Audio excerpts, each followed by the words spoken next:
Tidak ada manusia yang tidak diuji Allah Subhanahu wa ta'ala. Ahasiban nasu ayyutraku ayyaqulu amanna. Apakah manusia itu menyangka dia dibiarkan begitu saja mengatakan kami beriman, wa hum la yuftanun, padahal iman mereka belum diuji. Walanabluwannakum, kami pasti akan menguji kamu, bisyai'im minal khawf, takut, wa naqsim minal amwal. Walanabluwannakum bisyai'im minal khawf, takut, wal ju', lapar, wa naqsim minal amwal, kurang harta, wal anfus, sakit, was samarat, kering kerontang paceklik, wa basyiris sabirin, berikan kabar gembira kepada orang yang sabar. Siapa dia? Alladzina idza asabathum musibah qalu inna lillahi wa inna ilaihi. Salat sudah, puasa Senin Kamis sudah, sedekah sudah, wakaf sudah, infak sudah, ngaji sudah, kok kena musibah juga. Banyak anak-anak muda ketika sudah hijrah komplain ke ustadz, "Ustadz, dulu saya ketika masih pacaran bisnis saya lancar, waktu masih nyabu hidup saya enak. Begitu hijrah dengar pengajian ustadz, datang ke masjid, sholat, keluar masjid sendal hilang. Pergi ke parkiran, helm kena hujan." Untuk apa Allah uji kita? Halaman 12 nomor 4. Musibah diberikan Allah untuk membuat hamba-hambanya tidak sombong, mau berserah diri dan minta tolong kepada Allah. Rumah besar, mobil besar, istri, kantong besar, tabungan besar, maka dia tidak lagi ada ketergantungan kepada Allah. Allah uji. Nabi Musa alaihissalam tinggalnya di istana Fir'aun, penuh. Akhirnya Allah buat skenario bagaimana supaya dia keluar dari istana Fir'aun. Ada dua orang yang sedang kelahi, dilerai, dipisah oleh Nabi Musa, ngotot juga, ditinju Nabi Musa, mati. Kebetulan yang mati ini adalah rakyatnya Fir'aun. Ngamuk, terusir. Di saat terusir dia ingat kepada Allah. Nabi tidak pernah lupa pada Allah. Sedangkan Nabi saja pun diuji Allah, apalagi kita yang tidak ada apa-apanya dibandingkan dengan Nabi. Nabi Ibrahim alaihissalam terusir dari kampung halamannya, dikejar-kejar. Dia masuk ke dalam tempat ibadah kafir musyrik, dihancurkan berhala-berhala, mereka kejar, dinyalakan api unggun oleh Namrus, harriquhu, bakar dia. Api yang tabiatnya membakar, menghancurkan, merubah materi jadi debu, tak tersisa. Tapi di situ turun pertolongan Allah. Ya naru kuni bardan wasalaman ala Ibrahim. Wahai api, sejuklah engkau, selamat engkau. Ketika kita sedang diuji Allah, dunia terasa sempit. Yang dulu banyak kawan berubah menjadi lawan. Yang dulu teman cerita sekarang sudah tidak mau. Bawaannya curiga. Bersandar kepada manusia akan binasa, bersandar kepada jabatan akan sirna, bersandar kepada harta akan hilang. Di saat itulah kita mengangkat tangan berkata yang besar hanya Allah. Allahu Akbar. Salat kita jadi lebih khusyuk. Wa ma min dabbatin fil ardi, tidak ada satupun makhluk yang melata berjalan di atas muka bumi ini illa 'ala Allah rizquha. Rezekinya sudah dijamin Allah Subhanahu wa ta'ala. Hanya saja datang cemas, datang ragu, datang ngeri, datang galau, sempit pikiran. Kalau mindset otak kita sempit, hati kita susah, jantung koroner datang. Jadi apa yang bisa menenangkan hati ini? Dekatkan diri kepada Allah, serahkan semuanya. Inna salati wa nusuki wa mahyaya wa mamati lillah.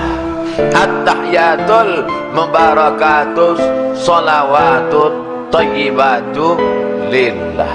Assalamualaikum warahmatullahi wabarakatuh.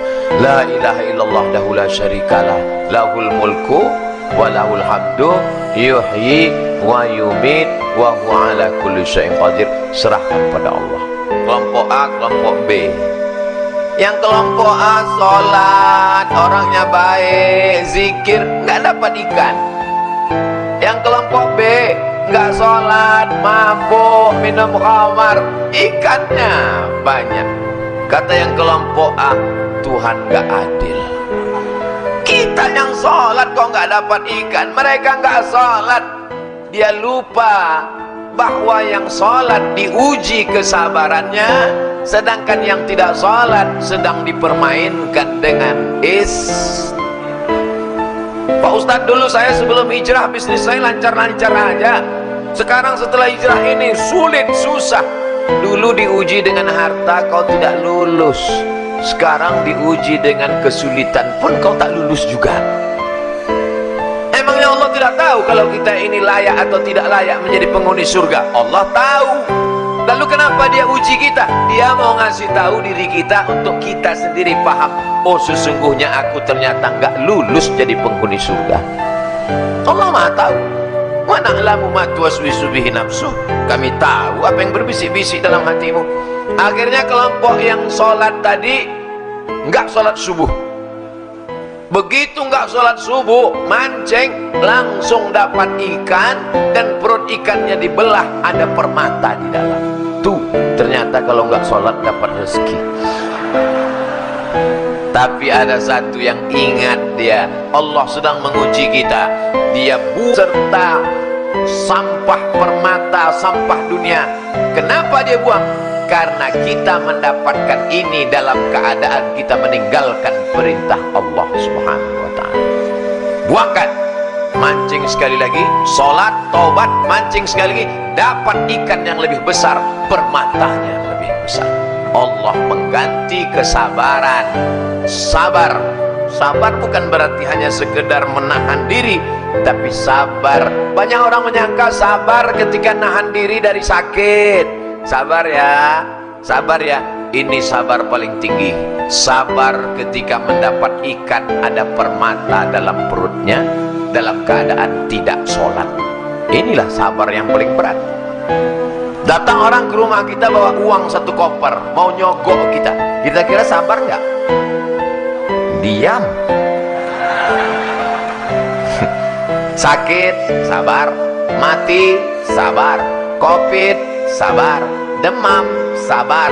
Datang orang mau nyogok 1 miliar. Yang bilang sabar, mudah-mudahan nggak datang. Jadi sesungguhnya ujian itu tidak hanya dalam bentuk kesusahan, tapi juga ada kalanya dalam bentuk ikan yang isi perutnya permata, karena Allah ingin menguji keimanan kita. Ustaz pernah diuji seperti itu ya. Dulu sebelum nikah nggak ada ujian, setelah nikah komen mereka di YouTube. Sabarlah, jangan mengeluh. As-sabru minal iman bimanzilati ra'si minal jasad. Sabar itu seperti kepala. Kalau orang tidak punya kepala, maka orang tidak sabar, sama macam manusia tidak ada kepala. Sabar yang kedua, sabar dalam meninggalkan maksiat. Pacarnya cantik, lebih putih, lebih tinggi, lebih semuanya, lebih kaya, tapi dia sabar untuk memutuskannya walaupun dia dikejar-kejar cewek cantik. Sabar dalam ketaatan. Banyak orang bisa, tapi sabar dalam meninggalkan maksiat berat. Datang orang cantik, punya kekuasaan, mengajaknya berzina, ditarik bajunya, sobek-robek dari belakang. Dia berkata, inni akhafullah, aku takut kepada Allah. Siapa dia? Yusuf alaihissalam. Inilah sabar yang paling tinggi, sabar dalam menolak perbuatan maksiat. Qalbu yang dirundung kesedihan dan kesusahan, berada dalam penjara neraka jahanam. meskipun hal itu datang untuk kebaikan. Kalbu ini akan tetap dalam siksa neraka dunia sampai dia kembali bertauhid. Hati itu susah, hati itu risau, hati itu gundah gulana, hati itu galau. Hati tidak bisa ditenangkan dengan narkoba, hati tidak bisa ditenangkan dengan khamar, minum-minuman keras, hati tidak bisa ditenangkan dengan zina. Hati hanya bisa ditenangkan dengan zikir la ilaha. Kalbu itu tidak memiliki jalan untuk lepas dari kesedihan dan kesusahan yang menyiksa, menyakitkan, membinasakan. Salah satu jalannya mahabbah, cinta kepada Allah Subhanahu. Bagaimana cara menghilangkan kesedihan? Satu, menghadirkan Allah dalam hati. Allah tidak punya rupa. Kalau kau pejamkan matamu nampak hitam merah bulat petak lonjong bentuk cacing. Allah tidak seperti itu. Walam yakul lahu kufuwan ahad. Allah bisa kau rasakan keagungannya, Allah bisa kau rasakan ketenangan dalam hatimu. Berzikir la ilaha illallah. Mulut menyebut, hati mengingat, pikiran fokus. Mulut menyebut, hati mengingat. Alladzi waswisu fi sudur. Setan berbisiknya bukan di telinga, setan berbisiknya di dada. Bagian mana? Sebelah kiri. Jantung berdegup, berdetak. Terserah mau zikirnya la ilaha illallah, mau zikirnya Allah Allah, mau zikirnya subhanallah, mau zikirnya alhamdulillah, mau zikirnya Allahu akbar. Terserah. Kalau Ustaz Somad sendiri zikirnya apa? Istighfar. Habis istighfar solawat, habis solawat la ilaha illallah. Tanamkan keyakinan bahwa Allah tengah menyusun rencana yang lebih baik dan lebih indah. Ada Allah yang mengatur kehidupan. Kau bukan berjalan sendirian di atas alam semesta. Ada Dia yang mengatur hidupmu. Siapa Dia? Allah. Adakah Tuhan selain Dia? La ilaha illa huwa. Apakah Dia hidup? Al-Hayyu. Apakah Dia mengatur hidupku? Al-Qayyum. Mesti yakinkan dalam hati, ini takdir, aku hidup dalam rencana Allah. Rencana Allah lebih cantik, lebih indah, lebih baik. Husnuzon kepada. Kalau kita tidak husnuzon kepada Allah, stres, depresi, tengah malam datang setan berbisik, itu minum ada jus, ternyata racun nyamuk. Kita ini masuk surga bukan karena sholat kita, masuk surga bukan karena puasa kita, masuk surga bukan karena zikir kita. Kita masuk surga karena rahmat Allah. Kita sholat karena ingin mengundang rahmat Allah. La yudkhilal jannata ahadakum amaluhu. Amalmu tidak membuatmu masuk surga.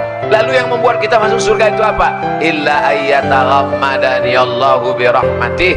Masuk surga karena rahmat Allah. Apa saja yang membuat rahmat Allah itu turun? Satu, berbuat ihsan.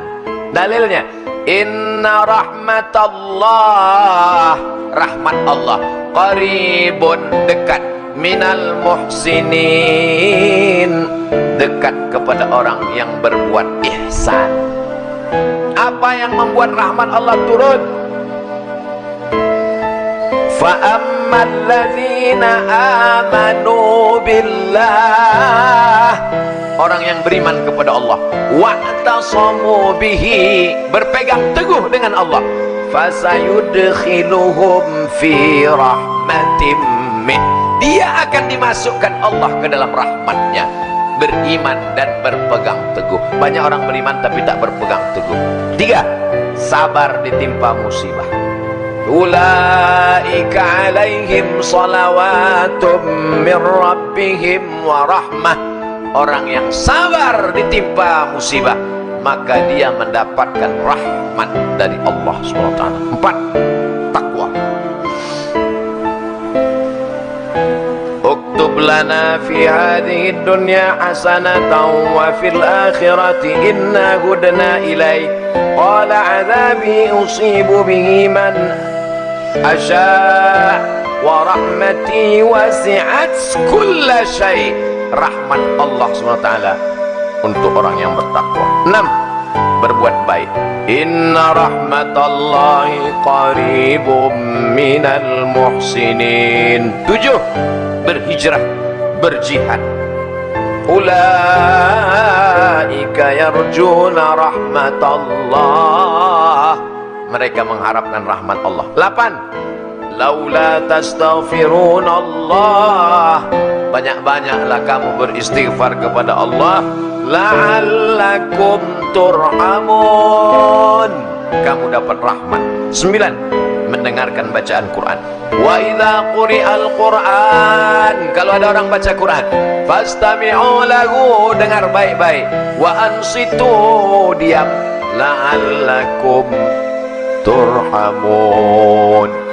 Ada orang baca Quran, diam. Qari tadi baca Quran. Bismillahirrahmanirrahim. Dia diam. Tapi tangannya sama aja. Mulutnya diam, tangan main. Diam, renungkan maknanya, fahami isinya, turun rahmat Allah ke dalam hati, lapang segala yang sempit. Dijadikan Allah kita hamba yang sabar, yang bersyukur dalam menerima segala yang diberikan Allah Subhanahu wa taala.